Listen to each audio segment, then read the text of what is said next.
Friends welcome back. இங்கே பாலக்காட்டில் வந்து ஐயோ தாங்கவே முடியலைங்க, அவ்வளோ ஹாட்டு.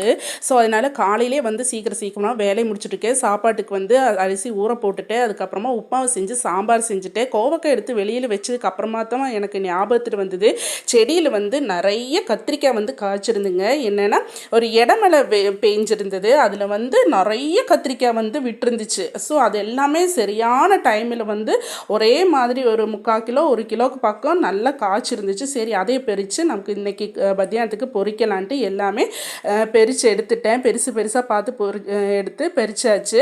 அதுக்கப்புறமா கருவேப்பிலை செடி அதுக்கெல்லாம் தண்ணியெல்லாம் ஊற்றிட்டு மற்ற செடிகளுக்கெல்லாம் தண்ணி ஊற்றிட்டேங்க. இந்த மாதிரி நம்ம வீட்டிலே காய்ச்சி அதை நம்ம வறுத்து சாப்பிடும்போது அவ்வளோ ஒரு டேஸ்ட்டு. அது இல்லைங்க, நமக்கு உடம்புக்கு வந்து ரொம்பவே நல்லது. ஸோ இந்த மாதிரி சின்ன சின்ன செடிகள் நமக்கு அவசியமான நம்மளே வச்சு நம்மளே சாப்பிட்றது ரொம்பவே எனக்கு பிடித்தமான விஷயம். ஓகேபா.